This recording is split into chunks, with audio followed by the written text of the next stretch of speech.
Thank you guys for tuning in. Once again, Carpentry with Chris. In this video, I will be giving mathematical formulas, equations, and problems that I had to do while I was in my apprenticeship schooling as a carpenter in the past couple of weeks. Okay, some things that I did at school, guys. Measurements, very important. Make sure you know how to read a tape measure.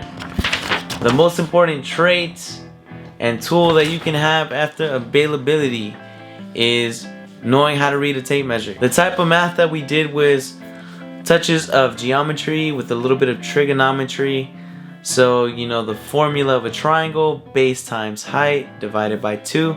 Some people know it as half base times height and blah blah blah and all that stuff divided by 2, whatever. Or also just finding the area of a square or a rectangle, length times width. It's not base times height because that's a triangle. How to find the volume of a cylinder. And they give you the formula here where it's pi times the radius twice.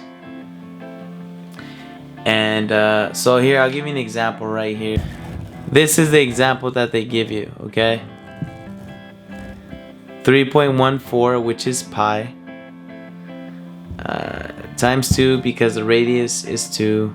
Work through that together just so then just to kind of refresh you guys. So what I'm going to be doing is just giving one example of each problem, giving one easy one and one difficult one, and that's it. And then it's up to you guys just to kind of look up things that are similar to it. But at school they will give you a workbook with the formula, and at school they will help you refresh your mind a little bit and the process of how to get the answer. They will recommend you to buy a calculator. I forgot the name of the calculator. I will drop a link and I will show the photo right now. I believe it's called like a Construction Master. That calculator is $60, but it is well worth it. If I get more than 100 likes in this video, I will do a calculator giveaway, and that calculator really will help you out in the math test. I thankfully, you know, I'm not the smartest guy, but I did have a really good understanding of the math portion, and I didn't struggle even if I had a regular calculator, not the Construction Master. But the guys who have a really good understanding of math and they have a Construction Master, I remember one guy finished the math test and we had 50 questions, 34 of them were math questions.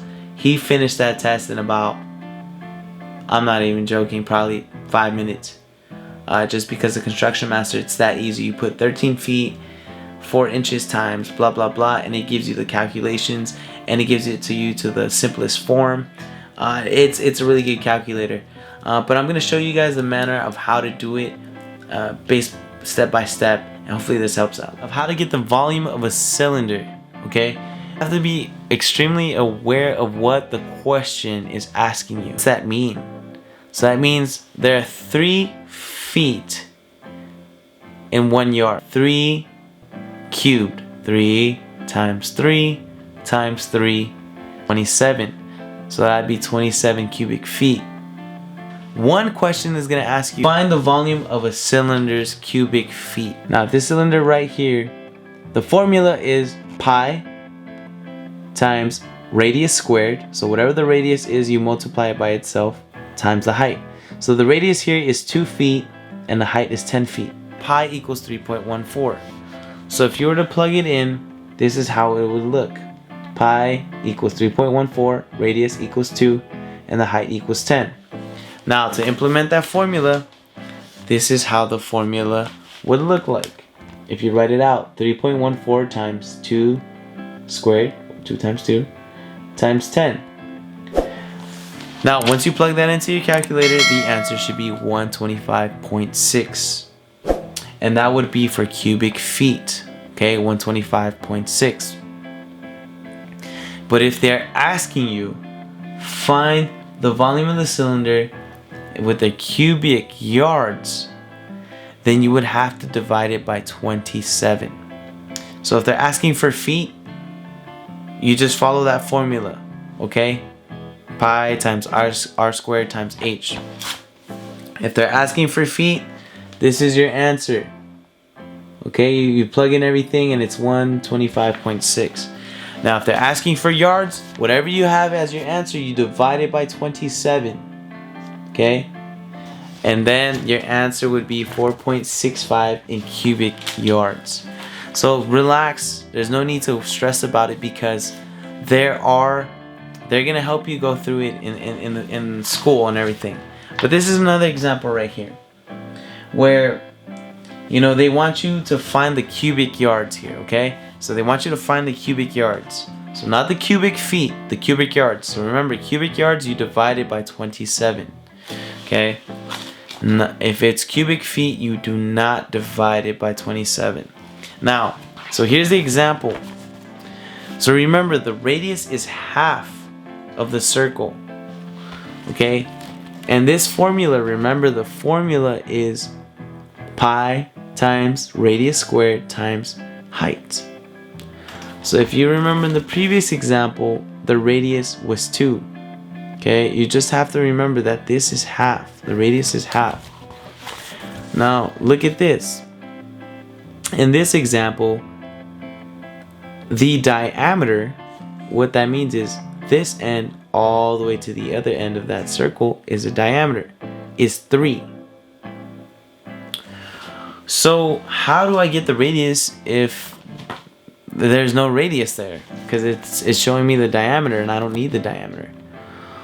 So the radius is half of the diameter, okay? So if my diameter is 3, what is half of 3? What plus what equals 3? Okay? If my diameter were 8, what plus what equals 8? So that would be my radius, because that's half of the diameter. So in this case, half of 3 is 1.5. And then we would just start plugging all of that in. Once again, you would plug that in. 3.14 times 1.5 squared times 9. And then you put that in your calculator. 3.585. Okay, that's your answer. Not yet, because you're asking for cubic yards, remember. So we're going to divide it by 27. Dividing by 27. Now, once you divide by 27, your answer is 2.355 cubic yards. Fraction of an inch to decimal part of an inch. What does that mean? So they give you an example to convert a fraction into a decimal point. So for example, 1/4.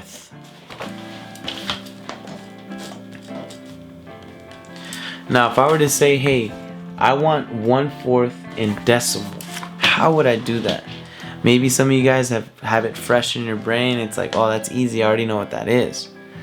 Other guys are like, I haven't been in school for quite some time, so this is why I'm here to help out whoever, at whatever level you guys are at. I don't know everything, but I did pass the math test in this portion of schooling, and I also passed the mathematical test of the electricians, where it's a little bit more higher, where they do pre-calculus, a little bit more advanced algebra sort of stuff. So how would you do that? Just in case, like, say you don't know your fractions that well, you forgot. For me, 1/4 is like a quarter, okay? Because 25 cents, it's like 25 cents. How many quarters until you make $1, right? So if you forgot, what you would do is you would do 1 divided by 4, okay? Because if my fraction is 1/4, a quarter, if my fraction is a quarter, what you would do is you would put this, the numerator, the top number, divided by the bottom number, which is the denominator, okay? Or, here, let me give it to you this way, so then that way you guys can understand it a little bit better, okay? The top number divided by the bottom number. Numerator, denominator. So put that in the calculator. 1 divided by 4 equals 0.25, okay? 0.25, and that would be my answer. 532. They gave you a fraction where it was 532. What you would do is plug that into the calculator. 5 divided by 32. And then you plug that into your handy dandy calculator, and the answer would be 0.15625. 15625. Now let's not get super specific and be like, hey, does the professor want us to round to the nearest 10th, to the nearest 100th? Whatever the professor wants, alright? For that, just read the instructions and see what exactly they want you and in the instructions. If they don't say, and ask them, hey, do you want like the first 3 numbers after the decimal point, so on and so forth, and he'll tell you from then on.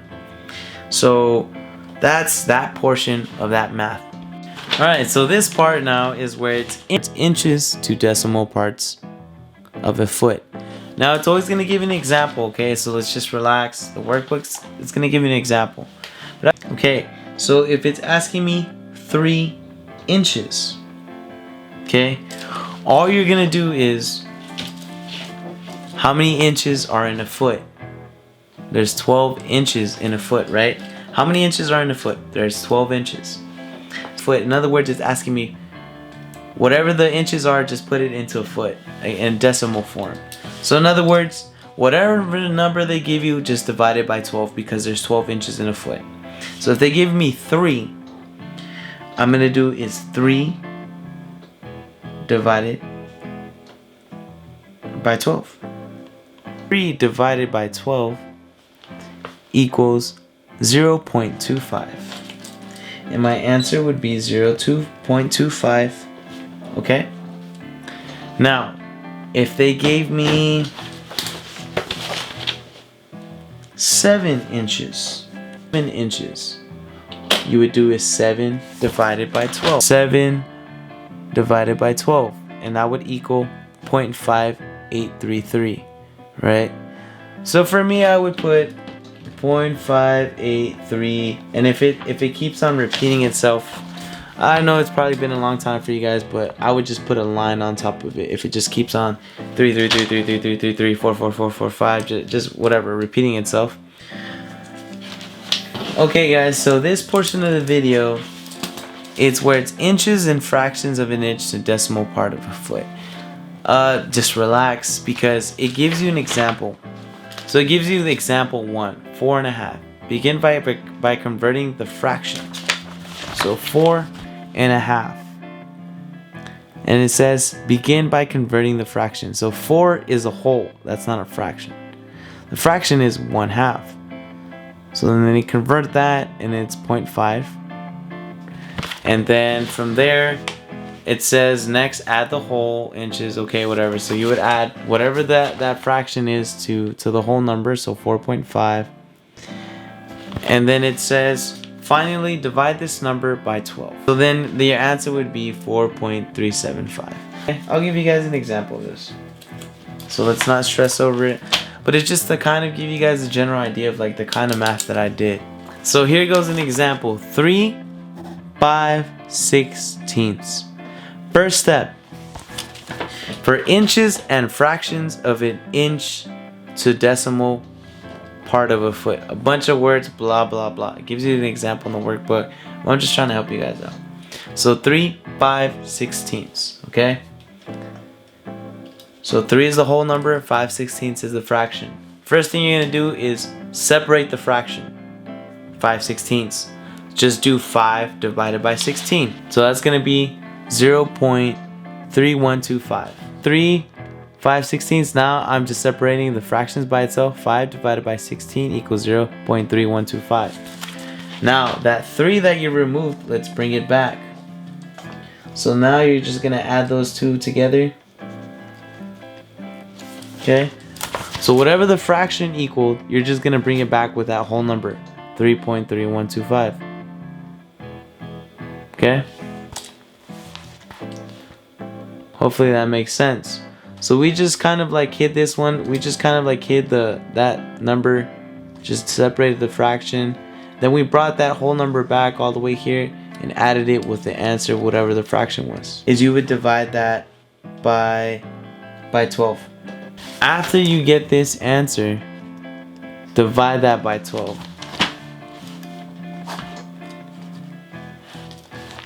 Because there's 12 inches in a foot. And then whatever that is on the calculator, that's the answer you would put. So in my case, it's 0.276. Let's leave it to the first 3 numbers after the decimal point. So 276.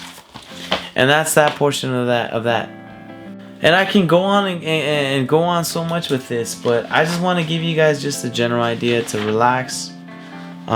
It's nothing too hectic, honestly. And if you guys need help, just ask the instructors, ask your classmates. The other stuff is just kind of finding the formula of a triangle, which is base times height divided by 2. Okay? So, for example, so the base for a triangle, this one is 2. The height is 7. So you would do base times height divided by 2. So you would plug it in, because that's the formula for the triangle. Base times height divided by 2. So the base is 2. The height is 7. 7 times 2 divided by 2. Sorry for my sloppy handwriting, but that's just to kind of give you guys an idea of what that is, okay? Also, when they say find the perimeter of this shape, which is like a square or whatever, if this is 2, down there it's gonna be 2, because all the sides are the same. If this is 5, this other side is gonna be 5. Okay? So for the perimeter, you're adding them all together. It's adding all sides. So this would be 2 plus 2, 5 plus 5. So 5 plus 5 is 10. 2 plus 2 is 4. 10 plus 4 is 14. So the perimeter, the answer for this one would be 14 for the perimeter, because perimeter is you're adding. Now, if they say what's the area of this angle, of this shape, the area is you're multiplying. Area is you're multiplying the base times the height. So then, if this is 2 and this is 5, what would the answer be? If we're looking for the area, it would be 2 times 5 equals 10. We would not divide by 2 because this is not a triangle. The formula for a rectangle or a square is base times height. For the area, 2 times 5 in this scenario, in this situation. Those are some other things that we did. And I think those were like one of the more kind of just like a refresher sort of thing. But honestly, the math portion isn't too difficult. You just have to get like a C grade, which was like about 35 questions out of 50, right? So there's nothing really to stress about, just relax. I just wanted to touch a little bit on the math portion just to kind of like relax and just do your thing. That's pretty much it.